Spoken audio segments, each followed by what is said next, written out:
নিকিতা তার মা নীলিমা দেবী এবং বাবা নিখিলেশ বাবুর সঙ্গে শহরে থাকে। নিখিলেশ বাবু ছিল একজন ধনী ব্যক্তি, তাই তাদের বাড়িতে কোনো কিছুরই অভাব ছিল না। নিকিতা যখন যা চাইতো তার বাবা এবং মা তখনই তাকে তাই নিয়ে এসে দিত। ছোটবেলা থেকে নিকিতা খুবই জেদি প্রকৃতির মেয়ে ছিল। নিকিতা যখন ছোট ছিল তখন তাদের বাড়িতে এসি ছিল না, আর গরমের জন্য নিকিতা প্রচন্ড পরিমাণে ঘেমে যেত। তাই একদিন নিকিতা তার বাবাকে বলে, বাবা, এই গরমে আমি থাকতে পারছি না, তুমি যদি আমাকে এসি কিনে না এনে দাও তাহলে কিন্তু আমি ভাত খাবো না, এটা তুমি মনে রেখো বলে দিলাম। আচ্ছা মা, ঠিক আছে, এই গরমে তুই থাকতে পারিস না, তোর কষ্ট হয় তো। আচ্ছা ঠিক আছে, আমি তোর জন্য এসির ব্যবস্থা করছি। বাবার মুখে এই কথা শুনে সেদিন নিকিতা প্রচন্ড খুশি হয়, আর সে নাচতে নাচতে নিজের রুমে চলে যায়। অন্যদিকে নিকিতার বাবার মুখে এমন কথা শুনে নীলিমা দেবী বলে, এ কি, তোমার মেয়েটা যা বলে তুমি তাই কেন করো বলো তো? দেখো, আজকে কিন্তু ও ছোট আছে, কিন্তু ও যখন বড় হবে তখন কিন্তু ওর অভ্যাসটা একই রকম থেকে যাবে। ও যখন যা চাইবে তখন তো আমাদেরকে তাই নিয়ে এসে দিতে হবে। এগুলো কিন্তু ওর বদ অভ্যাস হয়ে দাঁড়াবে। ওর যখন বিয়ে হয়ে যাবে তখন তুমি কি করবে? তুমি কি ওকে যৌতুকেও সবকিছু দিয়ে পাঠাতে থাকবে? ওহ, তুমি কেন এত চিন্তা করো? আমার একমাত্র মেয়ে, আর ওর কোনো ইচ্ছা আমি পূরণ করব না, এটা কি হতে পারে? আর তাছাড়া এই গরমে তো আমাদেরও কষ্ট হয়। তুমি তো জানো আমি যখন অফিস থেকে আসি কতটা পরিমাণে ঘেমে যাই, আর তুমিও রান্না করতে করতে কতটা ঘেমে যাও। তাই আমি সবার কথা চিন্তা করে এসিটা নেবো ভাবছি। এভাবেই নিখিলেশ বাবু তার একমাত্র মেয়ে নিকিতার সব ইচ্ছা পূরণ করত। দেখতে দেখতে দিনের পর দিন নিকিতা যতই বড় হয়ে ওঠে ততই সে জেদি হয়ে উঠতে থাকে। নিকিতা এখন কলেজে পড়াশোনা করে। বাড়িতে নিকিতার কোনো রকম কোনো অসুবিধা হতো না, কারণ গরমের হাত থেকে বাঁচার জন্য তাদের বাড়িতে সমস্ত রকমের ব্যবস্থাপনাই আছে। মা, আমি আমার ঘরে যাচ্ছি। যতক্ষণ না রুমে আমি বসতে পারছি আর এসির ঠান্ডা ঠান্ডা হাওয়া খেতে পারছি ততক্ষণ আমার গরম কাটবে না। তুমি বরং আমার জন্য এক গ্লাস শরবত করে নিয়ে এসো তো। লেবুর শরবত ঠান্ডা ঠান্ডা এসি ঘরে বসে খেতে খুব ভালো লাগবে। যা গরম পড়েছে, এই গরমের মধ্যে আমাকে ঠেলাঠেলি করে কলেজে যেতে হচ্ছে। এই বলে নিকিতা নিজের রুমে চলে যায়, আর নিকিতার মা এক গ্লাস ঠান্ডা ঠান্ডা শরবত বানিয়ে নিকিতার রুমে নিয়ে যায়। আচ্ছা নিকিতা, তুই তোর বন্ধুদের সঙ্গে ঠেলাঠেলি করে কলেজে যাবি কেন? তোর বাবার সঙ্গে তো তোকে যেতে বলি, তুই তো তোর বাবার সঙ্গেও যেতে পারিস, কিন্তু তুই তো তোর বাবার সঙ্গে যাস না। তাহলে সেটাও কি আমাদের দোষ? তুই যদি এত গরম সহ্য করে বাসে করে কলেজে যাস সেটা তোরই দোষ। কি বলি বলতো, আমার বান্ধবীগুলো না এসি বাসে উঠতেই চায় না। আমি কতবার করে বলেছি আমি এসি ছাড়া একদমই থাকতে পারি না, কিন্তু তা সত্ত্বেও আমার বান্ধবীগুলো কোনো কথা শোনে না। তাই ওদের পাল্লায় পড়ে আমাকে এই গরমের মধ্যে পাবলিক বাসে উঠে ঠেলাঠেলি করে কলেজে যেতে হয়। এই বলে নিকিতা তার মায়ের হাত থেকে গ্লাসের শরবতটা নিয়ে খেয়ে নেয়, আর সে একটু ঠান্ডা ঠান্ডা অনুভব করে। এভাবেই দেখতে দেখতে কিছুদিন কাটে। একদিন নিখিলেশ বাবু নিকিতাকে আর নীলিমা দেবীকে একটা পাত্রের ফটো দেখায়। নিকিতা মা, এই দেখ, আমি তোর জন্য একটা ভালো পাত্রের সন্ধান পেয়েছি। তাই আমি দেরি না করেই তাদেরকে হ্যাঁ বলে দিয়েছি। কি, আমি কি কিছু ভুল কাজ করেছি? না বাবা, তুমি একদমই ভুল কাজ করনি। তাছাড়া তুমি যখন হ্যাঁ বলে দিয়েছো তাহলে ঠিক আছে, আমিও বিয়ে করতে রাজি আছি। কিন্তু তুমি কি সবকিছু দেখে শুনে নিয়েছো? ছেলেটার ঘর বাড়ি ঠিক আছে কিনা, ওদের ঘরে এসি ফ্রিজ আছে কিনা? এগুলো যদি না থাকে তাহলে নিকিতা ওখানে গিয়ে থাকবে কি করে? ও তো একদমই গরম সহ্য করতে পারে না। শ্বশুর বাড়িতে গিয়ে যদি ওকে গরম সহ্য করতে হয় তাহলে তুমি জানো তো আমাদের মেয়ে কিন্তু আবার বাড়িতে ফিরে আসবে। মা, এ তুমি কি বলছো? দেখো বাবা, এসি ছাড়া কিন্তু আমি একদমই থাকতে পারি না, সেটা তুমি ভালো করেই জানো। নিকিতার কথা শুনে তার বাবা কি বলবে কিছুই বুঝে উঠতে পারে না। তাই এমন পরিস্থিতিতে নিকিতার বাবা হ্যাঁ সূচক মাথা নেড়ে দেয়, কারণ নিখিলেশ বাবু নিজেই তখন জানে না যে পাত্রের ঘরবাড়িটা কেমন। শুধু পাত্রের ভালো প্রশংসা শুনেই সে নিজের মেয়ের সঙ্গে সেই পাত্রের বিয়ে দেবে বলে ঠিক করে। এভাবেই দেখতে দেখতে কিছুদিনের মধ্যেই নিকিতার সঙ্গে রবির বিয়ে হয়। নতুন শ্বশুর বাড়িতে গিয়ে নিকিতা তার শ্বশুর বাড়িটা ভালোভাবে দেখতে থাকে।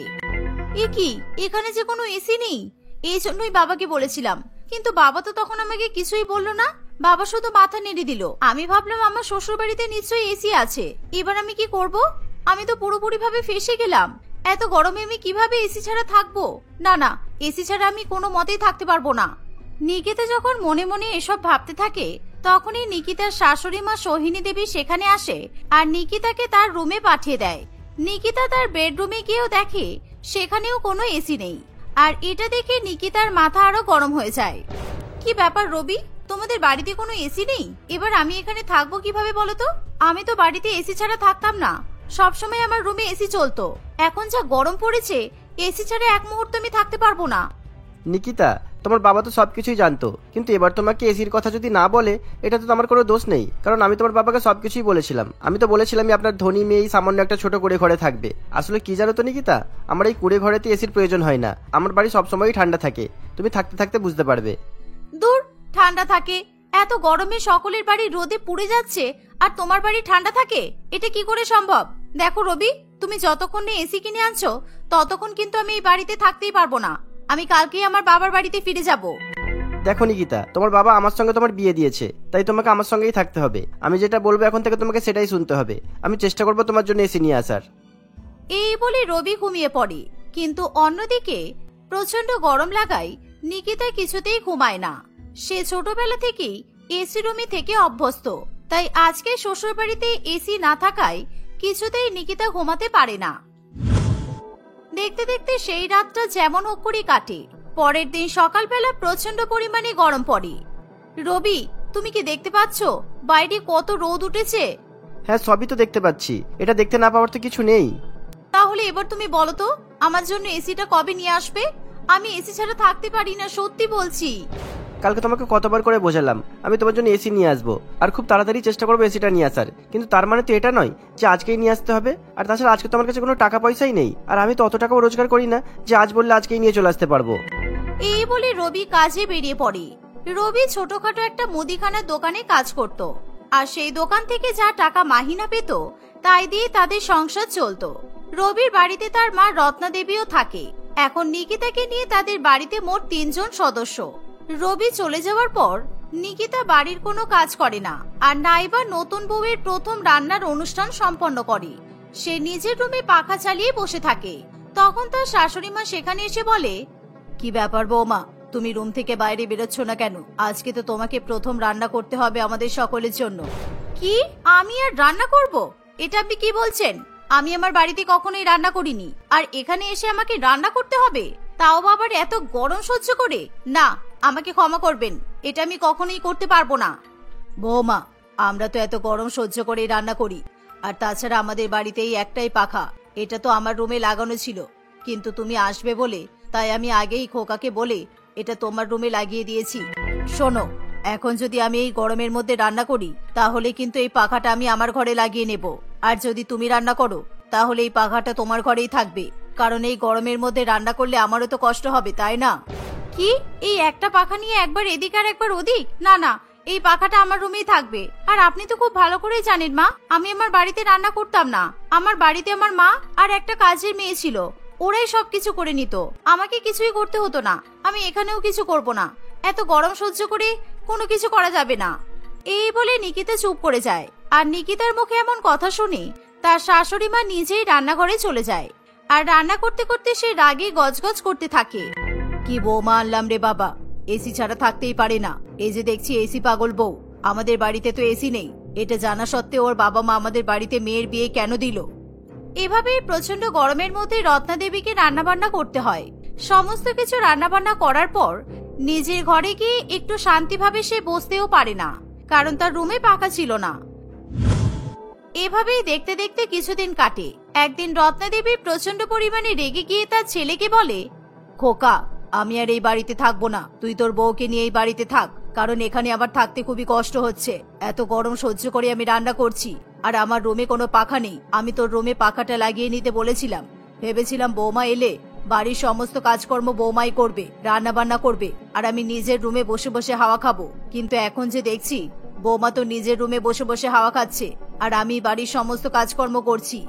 মা, আমি কি করবো আমি তো কিছুই বুঝতে পারছি না, কারণ তোমার বৌমা এসি ছাড়া মোটেও থাকতে পারে না, তাই পাখার নিচে সবসময় বসে থাকে। আর আমি এখন কিভাবে ওকে এসে নিয়ে এসে দেবো বলো তো? রবি তার মায়ের সঙ্গে যখন কথা বলছিল তখনই সেখানে নিকিতা চলে আসে।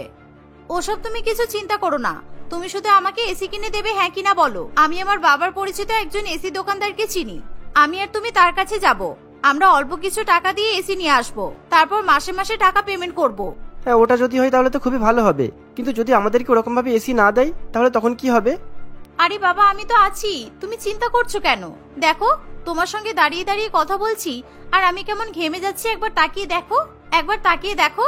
যাই বাবা, আমি আমার রুমে যাই, একটু পাখার তলায় বসতে হবে।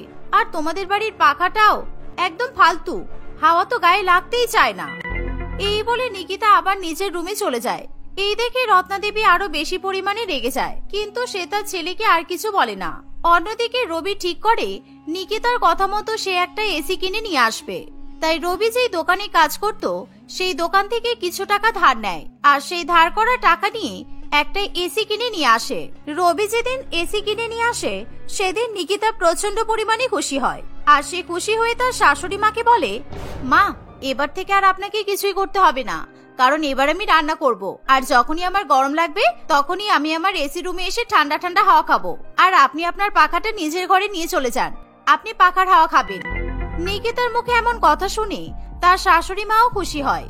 এবার মনে হচ্ছে আমাদের এই সমস্যাটা মিটে যাবে, মায়েরও আর কোনো অসুবিধা হবে না। আর নিকিতা, তোমাকে আর এসি ছাড়া থাকতে হবে না, এবার তুমি রান্না বান্না করে এসির হাওয়া খাবে, আর মাকে ওনার রুমেতেই খাবার দিয়ে আসবে। এই বলে রবি সেখান থেকে চলে যায়। রবি মাসে মাসে দোকান থেকে যা টাকা পায় সেই টাকা দিয়ে এসির ইএমআই দিতে থাকে। এভাবেই রবি নিজের বাড়িতে এসি নিয়ে আসার পর থেকে তাদের বাড়ির সাংসারিক সমস্ত সমস্যা মিটে যায়, আর তারা সকলে হাসি খুশি জীবন কাটাতে থাকে।